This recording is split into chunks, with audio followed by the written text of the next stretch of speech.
今回は日産のトミカをご紹介。私が好きな GTR も日産です。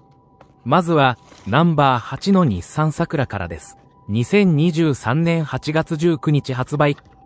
カラーはメタリックピンクフロントに日産のエンブレムが印刷。ヘッドライトとグリル部分のカバー全体がクリアパーツとなっています。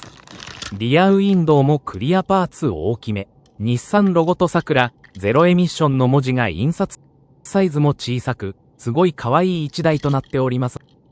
他にも、トミカのコマ撮りや子供向け動画も再生リストにまとめておりますので、チャンネル登録もよろしくお願いします。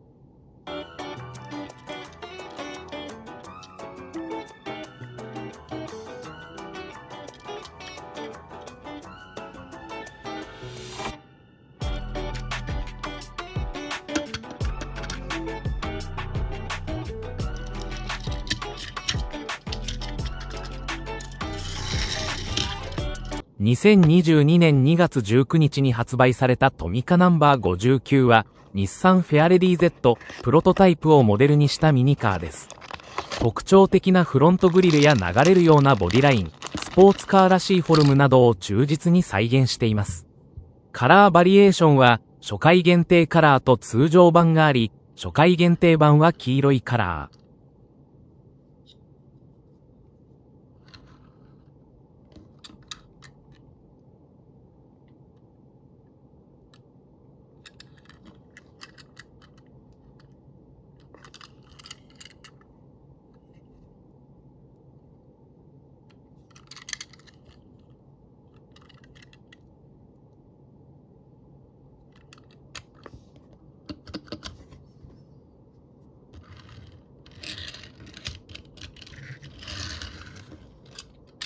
ナンバーワンの日産 GTR パトカーは、コレクターや子供向けのミニカーとして非常に高評価を得ています。特に、リアルなデザインや塗装が特徴で、パトカー特有の白黒ツートンカラーや、埼玉県警のロゴが忠実に再現されています。車体の形状やパトランプがしっかりと作り込まれており、日産の GTR 特有のスポーティーさが感じられます。ただし、ドアやボンネットが開閉しない点や、細かいパーツが省略されている点は、より高度なモデルを求める一部のコレクターにはやや不満があるようです。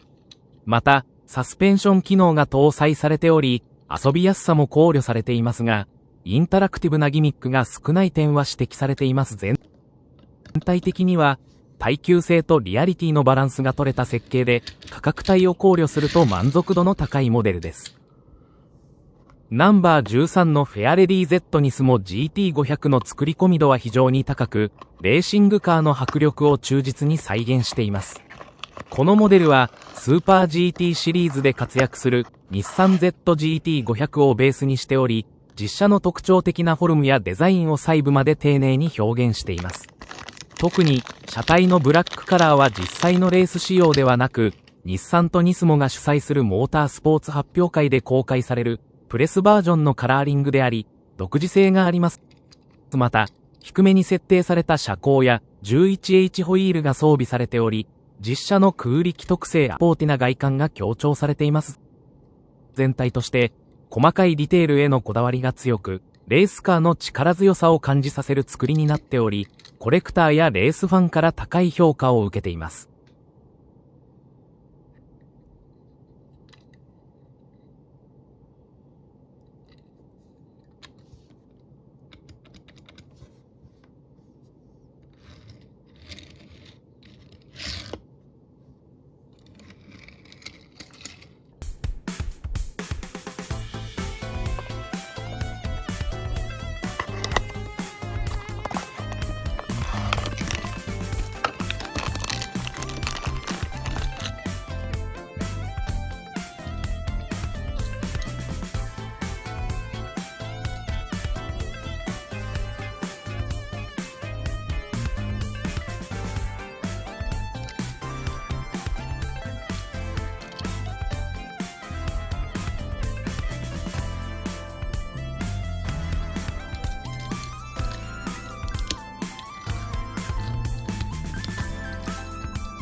トヨタも良かったですが、日産も素晴らしいラインナップです。